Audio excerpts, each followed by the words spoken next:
नमस्कार मेरे प्यारे बच्चों।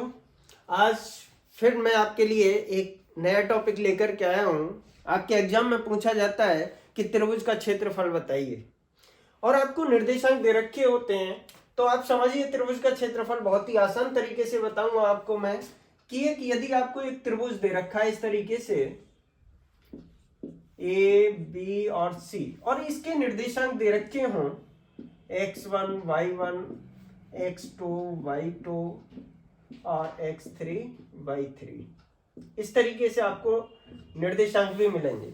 हो सकता है आपको ऐसा क्वेश्चन भी आ सकता है कि भाई 3 बिंदु दे रखे हैं और आपसे कहने लगे कि ये तीनों बिंदु कैसे हैं, संरेख हैं। संरेख का मतलब होता है बेटा एक ही रेखा में होना। एक ही रेखा का मतलब है कि यदि मैं ए जो पॉइंट है इसको मैं इसे को इसी रेखा पर ले आऊं, बीसी लाइन पर ही ले आऊं, तो इसे क्या कर दूंगा, मैं यहाँ पे संकुचित कर दूंगा, इस तरीके से दबा दूंगा, तो इसका जो क्षेत्रफल होगा वो क्या हो जाएगा, 0 हो जाएगा। तो सीधा सा दोनों ही प्रकार के जो क्वेश्चन होते हैं डिपेंड करते हैं त्रिभुज के क्षेत्रफल पर। तो सबसे पहले आपको त्रिभुज का क्षेत्रफल निकालना आना चाहिए।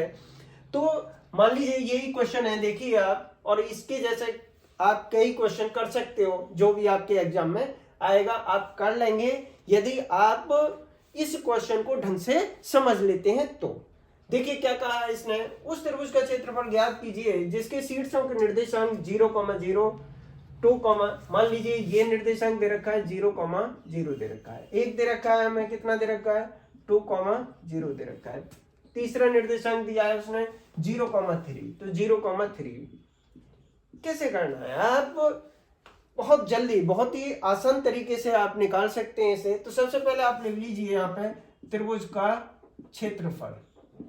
आपको फॉर्मूला याद करने की भी जरूरत नहीं पड़ेगी, बराबर क्या लिखिए भैया, फिर 1/2 लिखिए और इस तरीके से आप बड़ा ब्रैकेट लगा दीजिए।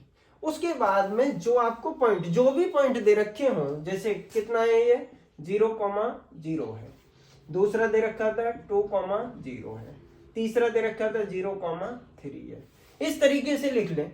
जो सबसे पहले लिखें, जो भी पॉइंट आप सबसे पहले लिखें उसे आप लास्ट में लिख दें। कहां पर, यहां पर लिख दें इसे। 0,0 था पहला सबसे स्टार्टिंग में, तो हमने लास्ट में, जो भी होगा यहाँ पे पॉइंट उसे हम सबसे लास्ट में।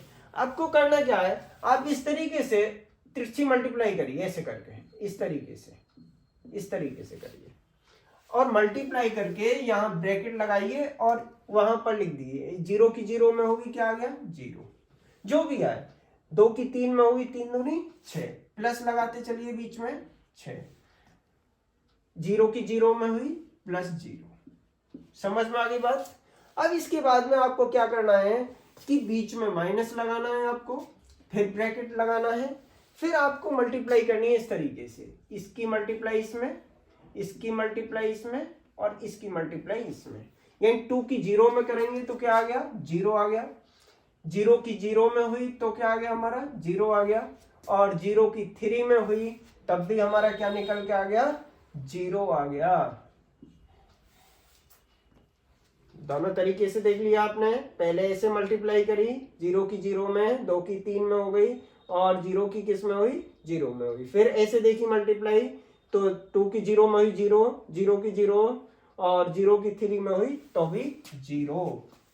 ये आ गया आपका 1/2 और ये कितना आ गया आप जोड़ सकते हैं 6 आ गया -0, तो इसका मतलब है 1/2 और ये कितना बचा बेटा 6, 2 तिया 6, तो इसका आंसर आ गया 3 मात्रक।